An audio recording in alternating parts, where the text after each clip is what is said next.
le voy a dar paso ahora al profesor José Farrugia, que, bueno, que ya lo conocen porque ha intervenido varias veces en la jornada, es el director, el jefe de esta jornada, y él va a iniciar una ponencia que compartiremos los dos y que además es también coautor de ella el profesor Ulises Martín Hernández. Los tres compartimos despacho en el departamento de didáctica de didácticas específicas en el área de ciencias sociales de la Universidad de La Laguna.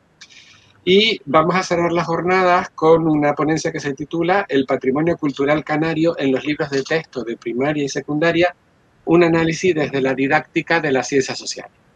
José, todo tuyo. Buenas tardes a todas, a todos. Gracias por la presencia, por seguir ahí a estas horas de la tarde ya viernes, que estamos ya pues en el último tramo del curso, de la jornada. En la ponencia nuestra, que cierra la jornada, vamos a complementar parte de las conclusiones que planteaba ya ayer la compañera Leticia. Si recuerdan, ayer Leticia hablaba sobre el tratamiento desde la perspectiva de género que se hacía, ¿no?, en los libros de texto de contenidos relacionados con el patrimonio cultural canario, tanto en primaria como en secundaria. Y en la ponencia de hoy, Cristo y yo vamos a abordar otra serie de resultados también a los que hemos llegado a partir de este trabajo y que son transversales con respecto a la parte de género. Antes de ello, lo primero es contextualizar, ¿no?, lo que es el proyecto. Partimos de la base de que llevamos 2 cursos académicos trabajando en el proyecto en cuestión y fue aprobado en el marco de una convocatoria de la Universidad de La Laguna en colaboración con el Ministerio de Ciencia, Innovación y Universidades. Y en este proyecto hemos trabajado tanto profesores del área de didácticas de las ciencias sociales como profesoras del área de sociología y antropología de la Universidad de La Laguna. Es decir, también ha sido una colaboración entre varias disciplinas. La ponencia vamos a dividirla básicamente en 2 partes. Una primera parte en la que yo les voy a exponer a ustedes los antecedentes del proyecto de investigación y la necesidad de llevar a cabo un proyecto de este tipo, sobre todo desde el punto de vista, ¿no?, de objetivos docentes, además de los propios objetivos relacionados con la investigación. Y por otro lado, Cristo, en la segunda parte de la ponencia, se centrará en desarrollar pues, estos objetivos, ¿no?, cómo los hemos ido trabajando y cómo los hemos ido desarrollando en el proyecto de investigación. De entrada, una de las cuestiones que considerábamos necesario era plantear, valorar qué relación podía existir entre el contexto de la España peninsular y el contexto autonómico de Canarias en relación con esta temática, ¿no?, con el análisis de los libros de texto, en relación con el tema del patrimonio, ¿no?, y en las etapas de primaria y secundaria, digamos qué bagaje investigador había al respecto, qué tradición historiográfica, ¿no? Y el punto de partida nos permitió corroborar cómo en el ámbito, digamos, no solo de la España peninsular, sino también en el caso de Canarias, existe un claro protagonismo de los libros de texto en los procesos de enseñanza y aprendizaje, tanto en primaria como en la ESO. Es cierto que en el caso de Canarias, desde el último año sobre todo, se está implantando el proyecto Brújula en muchos centros escolares, en primaria, que está suplantando el tradicional uso del libro de texto, pero lo cierto es que a día de hoy todavía el libro de texto goza de mucho protagonismo en las aulas, tanto en primaria como en secundaria. Y en el caso, digamos, peninsular, existe toda una bibliografía al respecto que corrobora, ¿no?, el peso específico que tienen los manuales. Otro de los aspectos también que teníamos claro era el desarrollo de nuestra línea de investigación desde lo que entendemos por el campo de la manualística. Básicamente en el año ya 98 Escolano definió, ¿no?, lo que implicaba trabajar, ¿no?, desde la manualística, y básicamente implica pues analizar los libros de texto mediante diferentes perspectivas o enfoques, ¿no?, para analizar pues desde contenidos, actividades, formas de producción, uso, etc. Y básicamente en ese sentido nuestro proyecto de investigación se alinea con trabajos, con líneas que ya se vienen desarrollando desde la década de los 80 en el ámbito peninsular, en otras comunidades autónomas. Y luego también, en el caso, digamos, particular del patrimonio cultural en los libros de texto, de cómo se había trabajado, ¿no?, en concreto esta temática, Ya ayer, el compañero Juan Bell, en su ponencia y también en la producción científica que han trabajado al respecto, ha esbozado un mapa, ¿no?, de cuál es, digamos, la situación actual hoy en día en relación con estos trabajos en el contexto español, y en ese sentido no voy a extenderme, porque, insisto, ya se ha abordado, ¿no? De manera que si vamos al contenido canario, y analizamos frente a esta realidad peninsular que he descrito, pues cuál es nuestra realidad interna en las Islas Canarias, la primera pregunta que cabría plantearse es: ¿existe una tradición en Canarias en relación con la manualística, es decir, con el análisis de los libros de texto? Bueno, pues lo cierto es que son muy pocos los trabajos que existen. Podemos citar algún ejemplo muy contado, como puede ser el caso de Manuel Ferraz Lorenzo, que se ha centrado además en la educación ambiental y no en la temática del patrimonio cultural. Digamos que existe un importante vacío bibliográfico en relación con la temática del patrimonio cultural. Hay alguna aportación, como puede ser el caso de la de Villalba Martínez, que está centrada en el tratamiento que recibe, ¿no?, la prehistoria de Canarias en el caso de educación secundaria, pero no abordada desde la manualística, ni tampoco centrada en el estudio del patrimonio, ni desde la perspectiva del género. Por tanto, uno de los principales objetivos que nos planteábamos con el proyecto de investigación era abordar desde el campo de la manualística esta temática del patrimonio cultural para primaria y secundaria, incorporando la perspectiva del género. Sin embargo, a pesar de estas diferencias entre Canarias y el contexto peninsular, sí que hay, digamos, afinidades o similitudes, ¿no?, entre los dos contextos. Y es que la práctica totalidad de las investigaciones que se han desarrollado, por lo menos hasta la fecha, sobre los libros de texto, no han, digamos, desarrollado un segundo paso o una segunda fase centrada en cómo se utiliza el libro de texto en el contexto del aula. Es decir, cómo el docente, cómo la maestra, el maestro, trabaja con el libro de texto en el aula, ¿no? De manera que dentro de esas afinidades nos encontramos con que no se ha reflexionado lo necesario, ¿no?, sobre cuál es el uso de los manuales de texto en el aula, cuáles son las metodologías docentes asociadas, ¿no?, al uso de los libros de texto en el aula, y si realmente los manuales son recursos útiles para la enseñanza de este tema, ¿no? Y en ese sentido, se ha reflexionado muy poco sobre la relación que existe entre los libros de texto, el alumnado, el profesorado y las propias familias. En este sentido, hay dos trabajos señeros al respecto dentro de este gran vacío. Por un lado, el de Merchán, en donde para el marco, en este caso concreto, ¿no?, de Andalucía, él analiza a partir del manual de historia, pues el uso que el alumnado de secundaria da en diversos centros escolares de Andalucía. Y si descendemos al caso de Canarias, pues en el caso de Canarias nos encontramos con la tesis doctoral de Güemes Artiles en el año 94, en donde esta profesora pues analizó el uso que 3 docentes de Tenerife, en el marco de la LOCSE, pues hacían del uso de ciencias, del libro de ciencias sociales en el aula. Pero como digo, son estudios muy escasos en el panorama investigador en relación con esta temática. Por tanto, a partir de estos antecedentes, nuestro proyecto de investigación se centró en el campo de la manualística y en particular digamos, en los libros de texto editados en el marco de la LOMSE. No hemos hecho un estudio diacrónico analizando, ¿no?, libros de texto de etapas anteriores, por ejemplo, de la LOCSE, ¿no?, o de la LOE, sino que nos hemos centrado en la LOMSE para analizar también, como les comentaba, aquellas unidades temáticas relacionadas con el tratamiento que recibe pues, el patrimonio cultural y cómo se aborda, ¿no?, desde el punto de vista del género, pero además nos hemos centrado en abordar los contenidos canarios, principalmente. Básicamente porque hemos trabajado con las ediciones canarias de estos libros de texto y porque de alguna manera lo que queríamos era valorar cómo es tratado, ¿no?, el patrimonio cultural canario en los libros de texto. Por lo que respecta a los objetivos del proyecto de investigación, hay una cita de John Dewey que creo que resume muy bien una de las principales finalidades de nuestra investigación, ¿no? Si se fijan, John Dewey planteaba que las ciencias sociales debían de trabajarse más con el alumnado a partir de cómo se encuentran en la vida cotidiana de los grupos sociales en que participan los alumnos, ¿no? Esto entronca con algo clave como es el aprendizaje significativo del que nos hablaba también Ausubel, y con el hecho de intentar dar respuesta a una pregunta que es clave, ¿no? Es decir, los libros de texto que se editan, ¿no?, en Canarias permiten al alumnado desarrollar un aprendizaje significativo, permiten al alumnado identificar, sentirse, digamos, vinculado a ese patrimonio cultural que aparece reflejado en los libros de texto.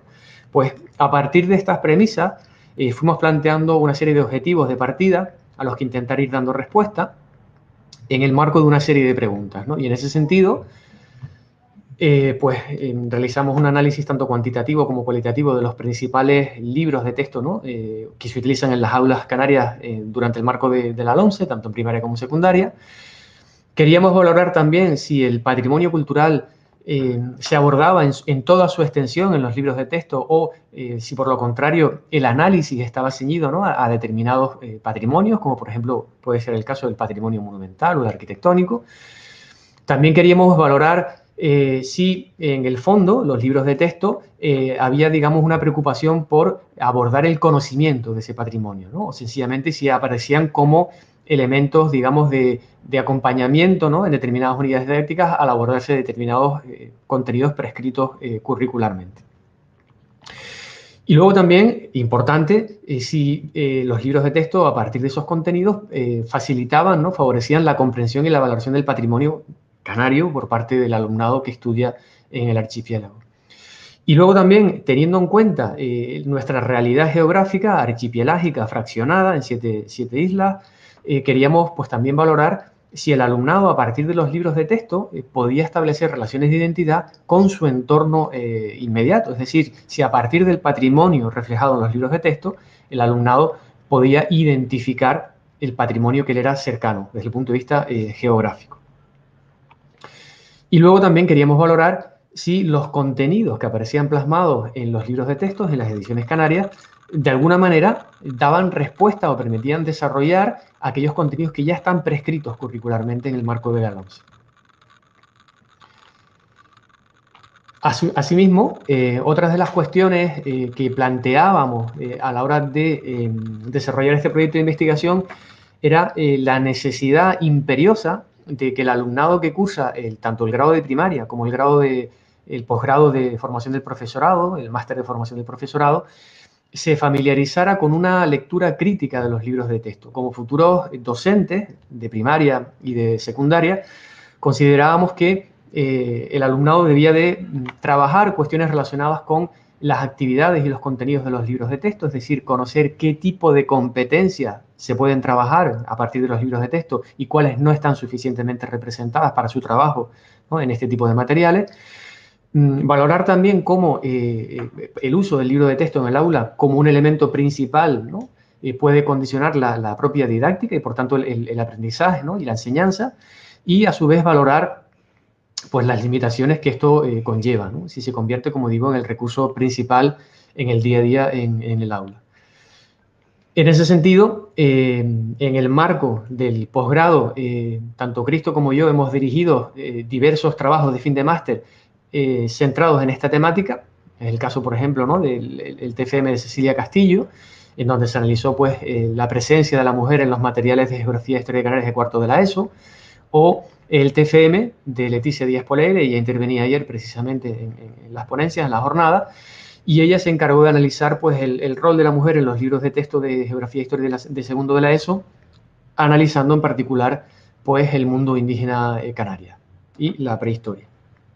Luego también en los trabajos de fin de grado, el alumnado tanto de infantil como de primaria de la Facultad de Educación, pues los que trabajaron pues, en este caso conmigo tuvieron la oportunidad también de interesarse por esta temática y fruto de ello fueron desarrollándose distintos TFG, en concreto en el curso académico pasado, todos ellos basculando en torno a los contenidos canarios, ¿no? Por ejemplo, el caso de Gara Navarro y Gili Rodríguez, en donde ellas trabajaron la literatura canaria como un recurso para trabajar el concepto del tiempo en la educación infantil, o el de Paz Rivero, en donde se abordó cómo, por ejemplo, las leyendas canarias, los cuentos infantiles canarios, podían emplearse, ¿no? en la enseñanza de la educación infantil, en esos procesos, ¿no? de conocimiento del entorno, ¿no? y por tanto empleando el entorno inmediato como un elemento de aprendizaje significativo.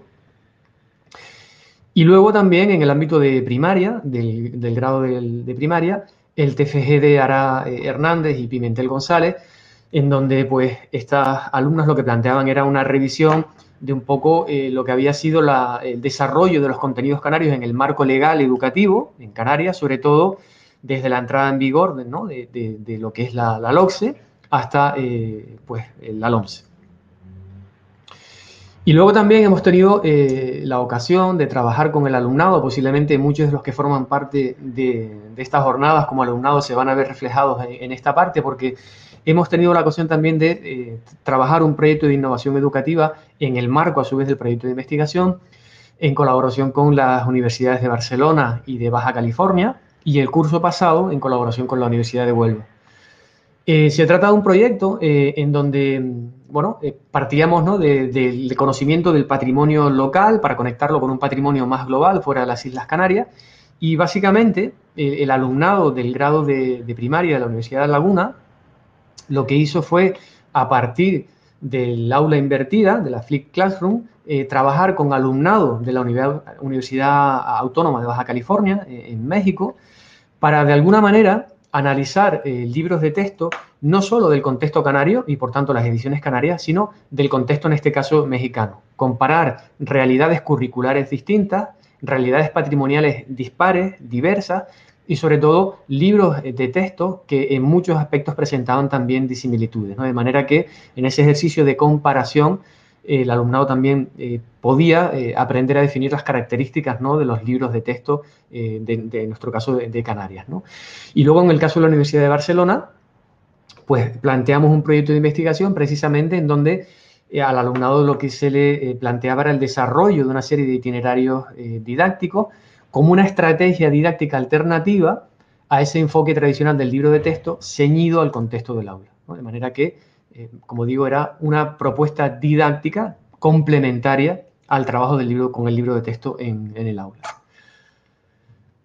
También durante el desarrollo del proyecto de investigación consideramos que era necesario por lo menos reflexionar sobre dos aspectos que consideramos clave.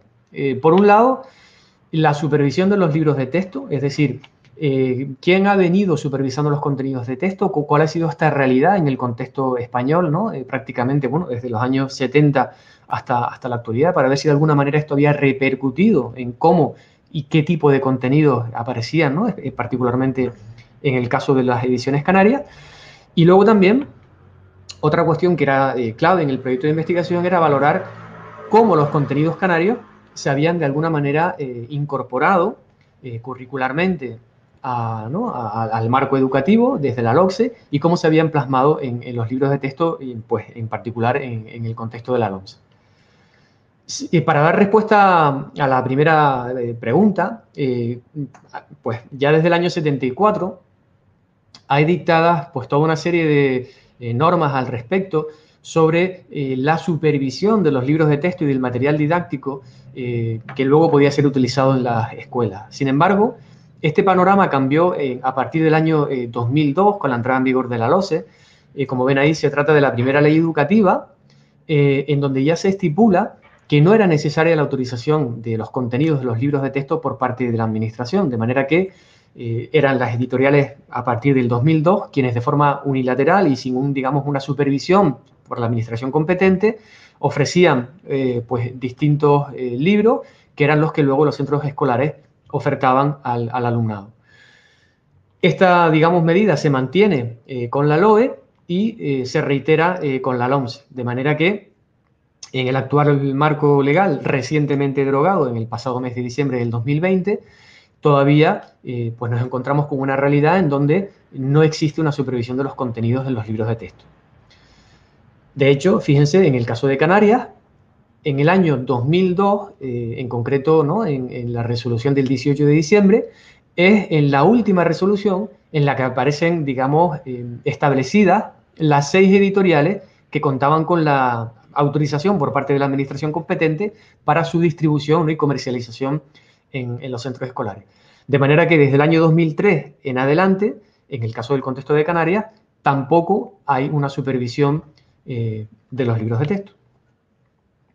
¿Cuál es la realidad actual en Canarias en este sentido? Bueno, pues desde el año 2013, por una orden que desarrolla un decreto ya aprobado en el 2010, son los centros escolares los que eligen aquellos materiales que consideran más adecuados a sus proyectos curriculares, de manera que la responsabilidad, digamos, recae directamente en el centro escolar, pero además la elección de un libro para una materia o para un módulo profesional se debe de establecer para un periodo de un mínimo de 4 años, ¿no? Es una información que trasciende y que se debe hacer pública en el tablón de anuncios de los centros escolares y que se comunica también a las familias, de manera que, como digo, durante un periodo de 4 años se mantiene en el centro escolar esa elección de los libros de texto. Pues para dar respuesta al otro aspecto, el relativo a los contenidos canarios, otra de las cuestiones que nos planteamos en el proyecto de investigación, como decía, era valorar, digamos, el peso específico que podían tener nuestros contenidos en esas ediciones canarias de los libros de texto.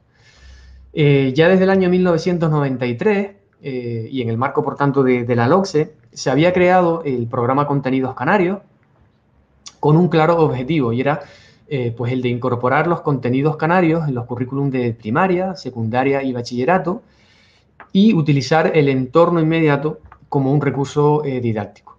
Si analizamos la parte, digamos, más relacionada con las líneas editoriales dentro del programa de los contenidos canarios, pues nos encontramos con que se establecen dos cometidos principales. El primero de ellos, pues, digamos, hubo un esfuerzo porque los contenidos canarios llegaran a las aulas en las mismas condiciones didácticas y editoriales que el resto de los contenidos, es decir, de forma implícita se estaba reconociendo que en las ediciones de los libros de textos previas los contenidos canarios prácticamente brillaban por su ausencia. Recuerden que con anterioridad, ¿no?, a la LOCSE el currículum era genérico, ¿no?, con la Ley General de Educación para todo el Estado, y a su vez el programa Contenidos Canarios puso en práctica y de hecho editó los denominados cuadernos canarios para el aula, que fueron un material imprescindible para el profesorado a la hora de impartir estos contenidos canarios en las aulas. Sin embargo, en el año 2003 nos encontramos con un punto de inflexión importante, ¿no? Por un lado, como he señalado, se dejan de supervisar los libros de texto por parte de la administración y, por otro lado, en el año 2003 precisamente desaparece el programa Contenidos Canarios, al menos para la etapa de primaria, y no es sino hasta el año 2016-17 cuando el programa de Contenidos Canarios es reemplazado por el programa Enseña. De manera que una de las primeras preguntas que podemos plantearnos a raíz de este punto de inflexión en el 2003 pudiera ser, ¿no?, ¿esto tuvo algún tipo de repercusión en los libros de texto en cuanto a los contenidos? Bueno, pues claramente podemos observar, y aquí lo ven en pantalla, cómo en los libros de texto que se editan en el contexto de la LOMCE, y por tanto en el marco legal, como les decía, que hemos analizado en el proyecto de investigación, los contenidos por cursos, en el caso de la etapa de primaria, están infrarrepresentados. Es decir, saben que la LOCSE estipula que el 35% de los contenidos curriculares, en este caso, ¿no?, nuestros de la Comunidad Autónoma de Canarias, son adaptados por la propia comunidad. A priori, los libros de texto deberían de oscilar, ¿no?, en esos contenidos en torno al 35%, pero lo cierto es que el porcentaje está muy por debajo en los libros de texto de lo que está prescrito en el propio marco legal educativo. Y esta realidad, si la llevamos al caso de secundaria, es aún más grave. Si se fijan, entre primero y cuarto de la ESO, los contenidos canarios están mucho más lejos de ese 35%, e incluso si comparamos la realidad actual, la LOMCE, con la LOCSE, hemos ido a peor, puesto que en el marco de la LOCSE, y tal y como reflejaba Segura, los contenidos canarios en la ESO oscilaban entre el 12 y el 13% según las editoriales, y ahora, como vemos, la que tiene un porcentaje más alto, pues apenas llega al 6,8%. ¿Hay alternativas o hay propuestas ante esta carencia detectada? Bueno, pues efectivamente desde el programa Enseña, que se aborda desde la Consejería de Educación del Gobierno de Canarias, se han desarrollado muchas y variadas propuestas, muchas de ellas centradas en materiales que se facilitan a través del entorno web que ellos tienen, situaciones de aprendizaje, etcétera. Y casualmente esta semana, recientemente, se aportaba un nuevo recurso para el profesorado, no en este caso de primaria, sino sí de secundaria y de bachillerato, consistente en la elaboración de un documento online en el que el profesorado puede acceder tanto a líneas del tiempo como a mapas, comentarios de texto e incluso gráficas para pues abordar diversos contenidos relacionados con la historia canaria, desde el mundo indígena hasta la época, digamos, contemporánea. Y todos estos recursos pues van asociados, como ven en pantalla, a el bloque curricular al que pertenecen, a los criterios de evaluación, de manera que se puede hacer una correlación entre lo que se pretende abordar en clase y esos recursos que se ofrecen. Finalizo yo aquí mi intervención y le cedo la palabra a Cristo para que pueda proseguir con los resultados. Bien, voy a presentar el... De acuerdo. Bueno, pues yo voy a continuar ahora con nuestra intervención mostrándoles cuáles son los resultados concretos del análisis que hemos efectuado con los objetivos que José acaba de comentar, con los libros de texto que se están utilizando de forma mayoritaria en los centros educativos de Canarias. Tienen ustedes aquí delante cuál ha sido nuestro material de análisis. Hemos trabajado con 24 manuales para el caso de educación primaria. Hemos abordado todos los niveles de la etapa, de primero a sexto, y con 12 para el caso de educación secundaria. En este caso solamente desde segundo de la ESO a cuarto, porque en la Comunidad Autónoma de Canarias, en primero de la ESO, todos los aprendizajes relacionados con las ciencias sociales están vinculados al área de geografía y nosotros hemos trabajado con patrimonio cultural y contenidos canarios. En concreto hemos analizado 4 editoriales que tienen ustedes aquí delante, que son las de uso mayoritario en las aulas del archipiélago. Verán ustedes cómo vamos a ratificar en el caso de nuestra comunidad autónoma y de estos libros de texto muchas de las cuestiones que esta tarde hemos ido desgranando en las ponencias anteriores. ¿Nosotros qué hemos analizado en estos libros de texto? Pues evidentemente el texto, tanto el texto principal como los hipertextos, fundamentándonos sobre todo en la valoración de los tipos de contenidos que se reflejan en esta parte del material curricular. Hemos prestado una especial atención a las imágenes, qué tipos de patrimonios están representados a través de las imágenes que ilustran los libros de texto y no solamente estas imágenes, sino otros recursos gráficos, recreaciones, ejes cronológicos, material cartográfico, que aparece también frecuentemente en las páginas de estos manuales y hemos hecho un estudio pormenorizado de las actividades que proponen. En este caso, nos ha interesado la complejidad cognitiva, algo que para ustedes ya es familiar porque se ha tratado varias veces a lo largo de esta tarde, y no solamente la complejidad cognitiva, sino cuáles son las características didácticas y metodológicas que aparecen detrás de estas actividades. Porque no olvidemos, y es algo que se ha puesto de manifiesto también a lo largo de esta jornada, estamos hablando de que el uso del libro de texto como eje vertebrador de la práctica docente en el aula no implica solamente la presencia de un determinado tipo de contenido que está seleccionado en el propio documento del que nos estamos refiriendo, sino también implica o tiene unas implicaciones importantísimas en el patrón instructivo, en la didáctica, en la metodología, en la manera de aprender, en la manera de estar el profesorado y el alumnado en las aulas. Vamos a ver, en primer lugar, algunas de las características generales. Y si a ustedes les parece bien, vamos a empezar por características que hacen referencia a los textos, al contenido textual de estos manuales. Pues como ustedes conocen, porque han sido usuarios de estos libros de texto como estudiantes, en todos ellos domina la estructura narrativa. Es decir, la historia se relata. Las ciencias sociales son contadas con además frecuentemente con un orden cronológico y a veces con una complejidad graduada de un curso a otro. Pero esta estructura narrativa implica que los libros de texto nos ofrecen esos contenidos ya elaborados, prefijados previamente. El niño, la niña, el estudiante de secundaria no construye el conocimiento, sino que lo lee y porque hay un relato que lo cuenta. El texto, además, es el foco básico de este recurso educativo.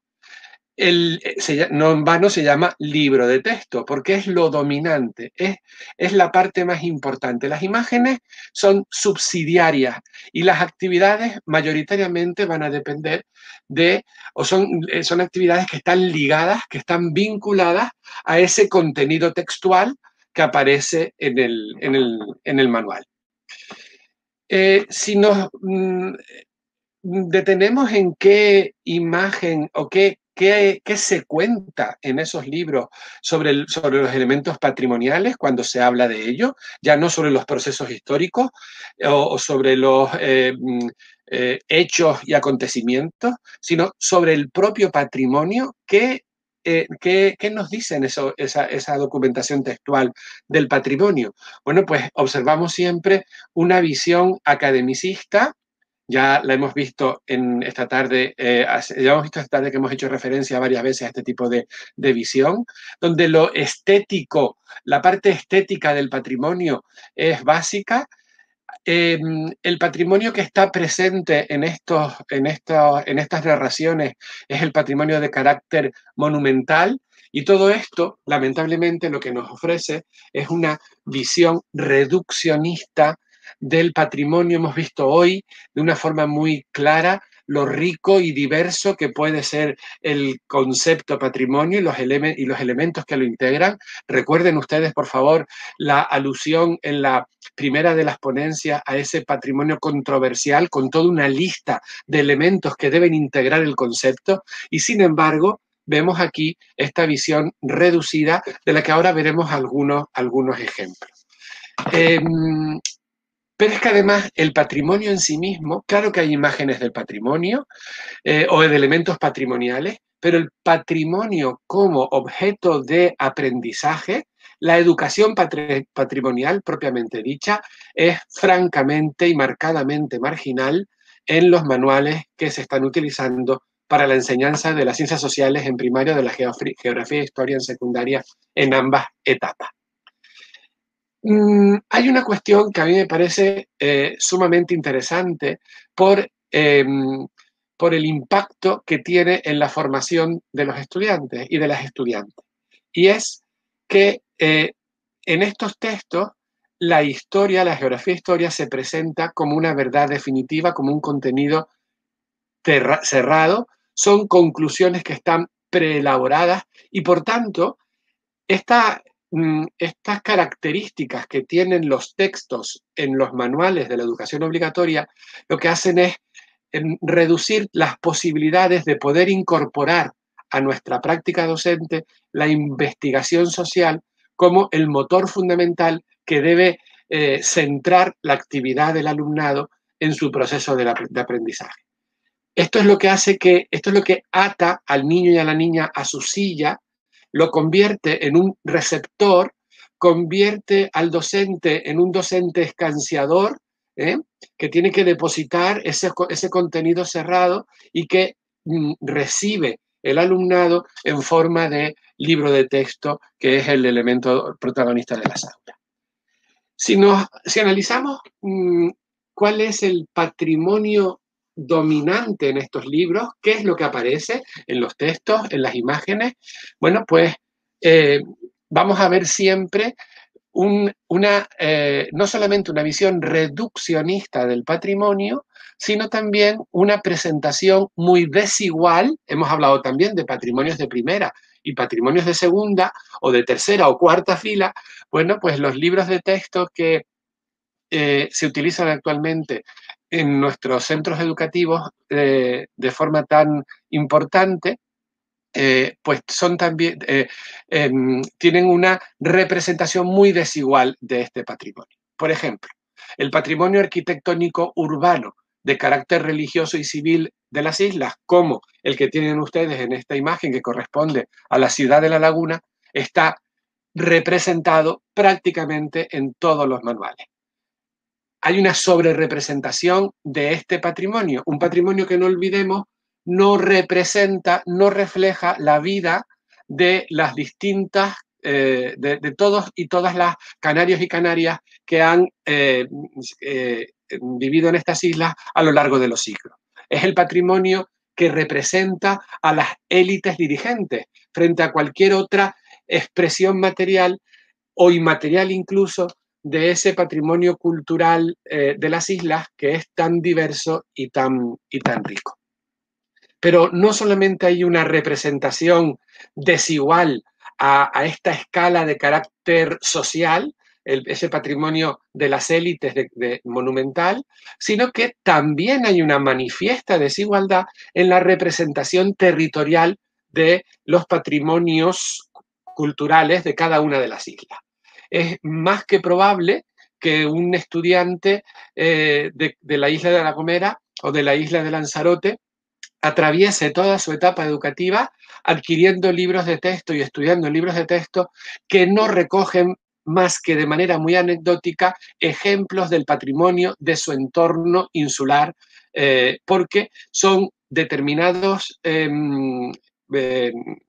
ejemplos los que dominan. Y esos ejemplos suelen estar en las islas centrales, Tenerife, Gran Canaria, en la isla de La Palma también, que tiene alguna representación importante, y obedece sobre todo a esa preferencia por el patrimonio de carácter monumental que esa visión esteticista, además presentista del patrimonio, que es la que lo va a convertir en protagonista de las páginas de estos libros. Y resulta que la mayor parte de los ejemplos que se selecciona forman parte de estas islas y no de las otras. Si ustedes analizan con detenimiento las imágenes con las que se ejemplifica el patrimonio arqueológico indígena de las islas, el patrimonio de las poblaciones que se instalan por primera vez en el archipiélago y que desarrollan sus formas de vida hasta que Canarias quede incorporada a la Corona de Castilla a finales del siglo XV, pues resulta que también vemos una representación de determinados ejemplos frente a otros. Tienen ustedes en esta imagen la cueva pintada de Gáldar, un extraordinario ejemplo de la arqueología indígena de Gran Canaria, o el conocido, el mal llamado cenobio de Valerón, que es un granero, un magnífico granero colectivo que representa o que refleja la importancia de la actividad agrícola en esta misma isla de Gran Canaria, de la apropiación de la producción y del almacenamiento del grano. Son dos ejemplos maravillosos que están sumamente presentes, pero que su presencia en los libros de texto obedece más a su carácter monumental, a su carácter singular, que a estas razones previas que yo estoy comentando con respecto al granero de Valerón, sin ir más lejos, y esta misma idea es la que explica la ausencia de otros elementos patrimoniales que son básicos para definir las características de estas poblaciones asentadas en las islas, pero que su aspecto físico, su grado de conservación, no tiene la monumentalidad que ofrecen, sin embargo, estos otros ejemplos. Bien, pues este otro patrimonio con un valor histórico fundamental para definir a estas poblaciones humanas a las que nos estamos refiriendo, casi no tiene ningún tipo de participación en los libros de texto porque se opta por este otro tipo de ejemplos. Y con los bienes muebles que tienen ustedes ahí, tienen ustedes un ejemplo de cerámica indígena de la isla de La Palma, un objeto que conocemos con el nombre de pintadera propio de la isla de Gran Canaria, o una figura antropomorfa también de esta última isla de Gran Canaria. Son ejemplos que suelen estar frecuentemente representados en los libros de texto frente a otros elementos del registro material que quizá desde el punto de vista estético y con una visión presentista pueden ser menos llamativos, pero que sin embargo, desde el punto de vista de su importancia en la vida cotidiana de estas poblaciones, desempeñaron un papel básico y que están ausentes completamente en los manuales. Es también, o hace también acto de presencia en el segundo lugar de importancia por su frecuencia, este otro tipo de patrimonio que tienen ustedes aquí delante. El patrimonio inmaterial, las fiestas, las tradiciones. Esto, ayer se dijo algo en esta línea, este tipo de ejemplo lo vamos a tener sobre todo presente en los manuales de primaria, en los manuales de primero a sexto de primaria. En secundaria, este tipo de referencia va a desaparecer y está sobre todo representado en segundo de la ESO. Y en segundo de la ESO, ¿por qué? Porque en muchas ocasiones se conecta directamente y de una manera absolutamente acrítica determinados rasgos de la cultura campesina actual como ejemplos de pervivencia del mundo indígena de las islas.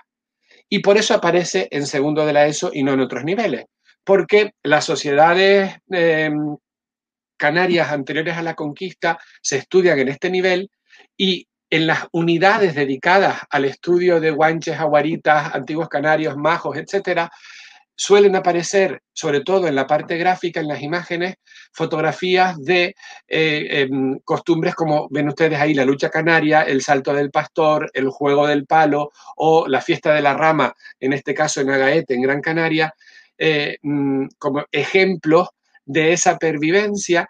Ni siquiera se ofrece al estudiante la posibilidad de que analice las posibles conexiones entre unos comportamientos y otros, sino que de forma taxativa, absolutamente cerrada, se afirma que hay un hilo, un cordón umbilical entre estas evidencias de nuestra cultura campesina actual con las costumbres de los antiguos habitantes de las islas anteriores al proceso de conquista. Y hay una enorme ausencia. ¿Y cuál es la ausencia? ¿Quién no está en los libros de texto nunca? Pues un patrimonio de segunda, considerado de segunda, entiéndaseme bien, no quiero yo decir que lo es la arquitectura que no recuerda quiénes fueron sus arquitectos, son las construcciones agrarias, son las construcciones preindustriales, son las manifestaciones materiales de la vida de cientos de canarios y de canarias que han trabajado y de personas que han vivido en las islas de distintos lugares y que han hecho parte o que han formado parte de la construcción de una sociedad y de un paisaje que está salpicado de toda esta actividad y que sin embargo no tiene un hueco en las páginas de los libros de texto. Es muy interesante también el análisis que podemos hacer de las reconstrucciones. Son frecuentes en este tipo de reconstrucciones en nuestros libros de texto, también muchas veces ligado al mundo indígena. Muchas veces apenas estas reconstrucciones están ligadas a ningún tipo de actividad. No se le demanda a los estudiantes, a las estudiantes que realicen prácticamente ninguna tarea, ningún análisis de estas imágenes. Y yo la verdad que en cierta medida, pues en el fondo hasta me alegro, porque si estudiamos detenidamente estas reconstrucciones, podremos deducir cómo en muchas ocasiones no son resultado de lo que la investigación sobre estos periodos históricos ha ido poniendo de manifiesto, sino la traslación acrítica de determinados estereotipos y roles de familias, de género, de funcionamiento de la sociedad actuales al pasado. Y vemos muchas veces una división del trabajo, por ejemplo, que no está fundamentada en los estudios históricos y en los estudios arqueológicos, sino más bien en los roles de género que tenemos asumidos casi como esenciales y naturales en la actualidad.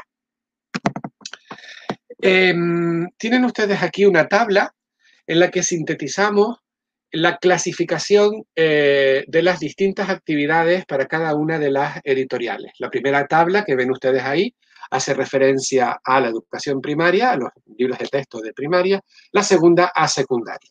Y tienen ustedes tres tipos de actividades. Tres tipos de actividades que van desde las que tienen una complejidad cognitiva más pequeña, menor, perdón, a las que tienen una mayor complejidad cognitiva.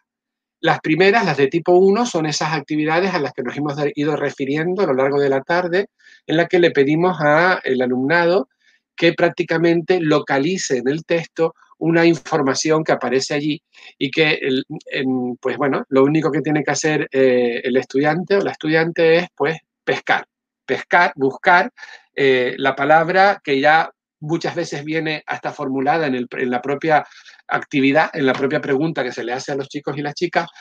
Y fíjense que de una manera prácticamente abrumadora, ese es el tipo de actividad dominante tanto en primaria como secundaria.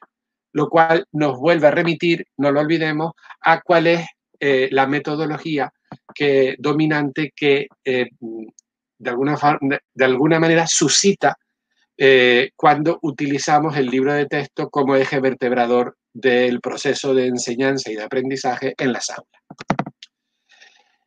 Bien, pues sintetizando un poco a partir de estos datos que hemos presentado, pues vamos a establecer algunas cuestiones generales. ¿Qué vemos en el plano metodológico? Bueno, pues que hay un predominio de los contenidos factuales alentadores del aprendizaje memorístico. Yo creo que la mayoría de ustedes, si yo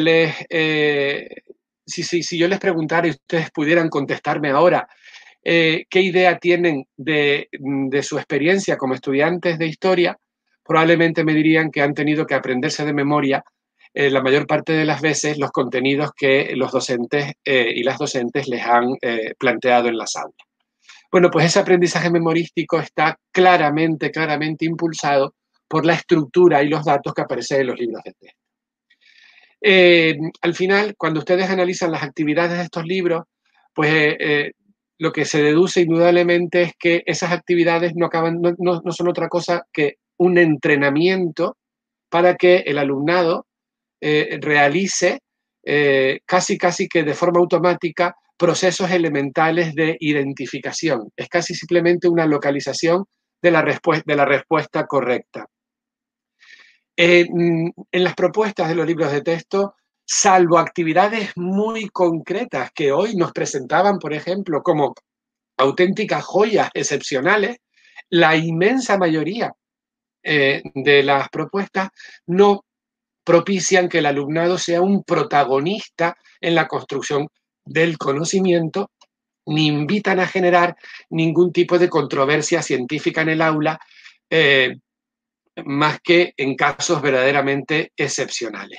Y que estas controversias son fundamentales para promover la alfabetización científica. Aquí hemos puesto que escolar, pero yo me atrevería a decir que de la ciudadanía. Cuando hablamos de generar pensamiento crítico y de conseguir una ciudadanía crítica como parte del proceso educativo de una sociedad del siglo XXI, pues vemos que el camino quizá no está por esta vía que nos ofrecen los libros de texto, que son claramente condicionante de los modelos de enseñanza y aprendizaje. Si vamos al plano curricular, pues yo creo que podemos defender sin temor a equivocarnos que existe un absoluto divorcio entre lo que el currículo propugna, en el caso de la Comunidad Autónoma Canaria, y lo que los libros de texto promueven. Fíjense que en la Comunidad Autónoma Canaria, cuando se hacen los diseños curriculares autonómicos derivados de la LOMCE, se intentó paliar, y permítanme la expresión, el disparate que el Ministerio ponía en manos de las comunidades autónomas, intentando conferir al currículum de la comunidad autónoma un componente que promoviera una práctica docente basada en el protagonismo del alumnado, una práctica docente que pusiera a los estudiantes y a las estudiantes en el centro del proceso. Bueno, pues esto no lo vemos luego reflejado en los libros de texto. No conectan claramente con los objetivos de la etapa. Si ustedes se leen los objetivos de la educación primaria o la educación secundaria, pues claramente descubrimos que lo que se pretende que los estudiantes y las estudiantes se conviertan en una ciudadanía activa y crítica, pues no hay una conexión con esto. No conectan con lo que establecen los criterios de evaluación y las actividades no proponen en ningún caso el papel ese activo del estudiante que el currículo sí reclama. Las imágenes son un adorno. Las imágenes están ahí para que el libro sea atractivo a la vista, pero no están para que los estudiantes investiguen, para que analicen, para que conozcan. Tienen ustedes ahí delante toda una serie de verbos que son fundamentales para el aprendizaje: deducir, obtener información, interpretar. Esa es la actividad que debe ser protagonista en las aulas, pero resulta que en los libros de texto están completamente ausentes. El alumnado podría casi prescindir de las imágenes presentes en los manuales, y de hecho algún estudio se ha publicado en la que se demuestra que efectivamente el estudiantado muchas veces ni siquiera se fija en las imágenes ni las tiene en cuenta como algo que les puede servir de ayuda en su proceso de aprendizaje. Y ya para acabar, y no cansarles más, bueno, pues como conclusiones importantes, tienen ustedes esa que les presentan en esta diapositiva. Hay un divorcio entre lo que el patrimonio o la educación patrimonial que se demanda en el currículum oficial y lo que aparece en los libros de texto. Nosotros pensamos, y así lo defendemos, que el uso del libro de texto como eje axial del proceso educativo dificulta la entrada del patrimonio cultural en las escuelas canarias como un recurso importante del aprendizaje.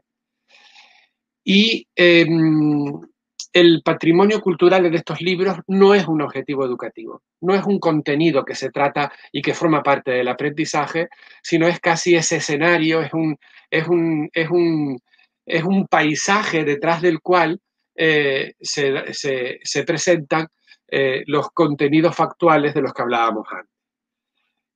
Los libros de texto con su contenido cerrado no invita a que el proceso de aprendizaje se convierta en una búsqueda de respuesta. A mí me dio mucha alegría cuando los compañeros de esta tarde y las compañeras de esta tarde hablaban de que pues hay cierta esperanza en el futuro. Esperemos efectivamente que este panorama cambie, pero mientras el panorama cambia, pues generaciones y generaciones de estudiantes están pasando por las aulas. Y al fin y al cabo, el cambio yo no creo que tenga que venir de las editoriales, el cambio tiene que venir de la práctica docente, y la práctica docente, sin ninguna duda, está en manos del profesorado. Muchas gracias. Ahora, pues lo que nos queda, aquí tengo que jugar doble papel. Lo que nos queda es responder algunas preguntas. No sé, José, si tú has estado atento al chat, si hay algunas preguntas que tenemos por aquí. Sí. Había por aquí una pregunta que planteaba que cómo era posible que en cuarto de la ESO el volumen de contenidos canarios representara un 4,5% cuando supuestamente tienen por primera vez la asignatura de Historia de Canarias. Por aquí después había una respuesta que comentaba que efectivamente solamente es 1 hora a la semana, pero luego también es importante señalar que nosotros hemos analizado los libros de texto de las asignaturas, digamos, troncales, ¿no? Y en concreto la de Historia de Canarias es una asignatura de libre configuración. Y en ese sentido el libro de texto que normalmente se emplearía pues para esa historia, para esa asignatura en concreto de cuarto de la ESO, no entra dentro del análisis del muestreo que nosotros hemos planteado. José, y si me permites una cosita al respecto, sí. Si yo no me equivoco, igual puedo estar equivocado, pero por lo menos hasta el curso pasado, solo existe un manual para esta materia, no existe ningún otro manual. Afortunadamente, esta materia, que efectivamente es obligatoria, se está impartiendo de forma mayoritaria sin libro de texto. El libro de texto en esta materia sí que no es el dominante. Y además, cuando se configuró el currículum, se hizo un poco de trampa en este sentido. Porque si ustedes van al currículum de esta materia, que se llama Historia y Geografía de Canarias, verán que lo que ofrece son pues una serie de grandes ejes de desarrollo histórico de Canarias, pero no hay una ordenación cronológica, sino que se abordan estos problemas, se abordan estos ejes con una visión diacrónica desde el primer poblamiento hasta la actualidad. Con lo cual, la propia estructura curricular es bastante poco favorecedora de un libro de texto como lo que hemos estado analizando. Sí. Y luego por aquí hay otra pregunta. Plantean si el análisis a partir de imágenes se consideraría una actividad de tipo 3. Pues no. Nosotros en la tipificación que hemos hecho, y bueno, matizaban para el caso de primaria, la hemos considerado como una actividad de tipo 1, precisamente porque la demanda cognitiva que se le pide, ¿no?, al alumnado es bastante baja. Y en ese sentido, la hemos planteado a la par de las otras actividades de tipo memorístico, ¿no?, de reproducir información a partir del texto del libro en concreto. Bien. Hay aquí una compañera que está diciendo que cuando le pregunta al alumnado por los ríos peninsulares, pues son capaces de decir hasta 10, pero por Barrancos de Tenerife, pues algunos no conocen ningún nombre. Y a mí me gustaría aprovechar esto, que efectivamente comprobamos muchas veces en las aulas que es así. Me gustaría aprovecharlo para hacer una reflexión en este sentido. Yo creo que vivimos en el mundo de la comunicación, y esta situación nos permite, afortunadamente, acercar a las aulas el barranco que tenemos al lado del centro, los ríos de la península y los ríos del Oriente Lejano, y que todos puedan estar cerca. Y sin embargo, esto no ocurre habitualmente, y esto tiene que ver precisamente con lo que estamos hablando, con que los libros de texto tienen un contenido cerrado, absolutamente cerrado, y ese se convierte en el saber seleccionado y en el saber que se comparte. Con lo cual, lejos de producirse un enriquecimiento en el proceso de aprendizaje que sería factible con todas las posibilidades de recursos técnicos y recursos didácticos que podríamos manejar en las aulas, pues acaba reduciendo a lo que se ha seleccionado por una serie de personas en las páginas de los libros, ¿no? Sí, efectivamente. Y de hecho, una idea en la que insistíamos antes cuando citaba precisamente a John Dewey, pues el hecho de que precisamente esos contenidos de las ciencias sociales, además de ser cerrados, como señalaba Cristo, son contenidos que no se abordan en relación con la realidad social del alumnado y con el entorno del alumnado la mayoría de las veces, ¿no? Y por eso le resultan al alumnado tan lejanos, ¿no?, y tan poco significativos. Eso es clave también. Estoy mirando por aquí, en principio... Yo creo que no hay más preguntas, ¿verdad? No hay más preguntas por el muro. Es viernes, son las 7:30, después de 4 horas maratonianas de jornada. Entonces, si quieren, vamos cerrando lo que son las jornadas. Agradecerles a todos y a todas pues la presencia, y por supuesto a todos los profesores y profesoras que han participado desde la distancia, pero los hemos sentido a todos muy cerca, sobre todo por la afinidad, ¿no?, en el pensamiento, en las ideas, y vemos cómo más allá de la dimensión autonómica hay problemáticas que se están repitiendo, ¿no?, en Cataluña, en Murcia, en Huelva, en Sevilla, ¿no?, y que refleja, bueno, pues por un lado que tenemos un gran reto entre nosotros y que como futuros docentes, ustedes, ¿no?, como maestros y maestras de primaria y de secundaria y de bachillerato, pues esperamos que con estas jornadas hayamos aportado un poco de luz para que de alguna manera el día de mañana, cuando se enfrenten a su labor de docente y tengan un libro de texto en las manos, sepan cuáles son sus ventajas y cuáles son sus limitaciones y en función, pues, obren en consecuencia. Cristo, si quieres comentar algo también. Nada, simplemente añadir que ha sido un placer y bueno, desearles lo mejor en la andadura profesional y esperamos haberles trasladado justamente la semilla de llegar a las aulas y conseguir que sean espacios ricos de aprendizaje.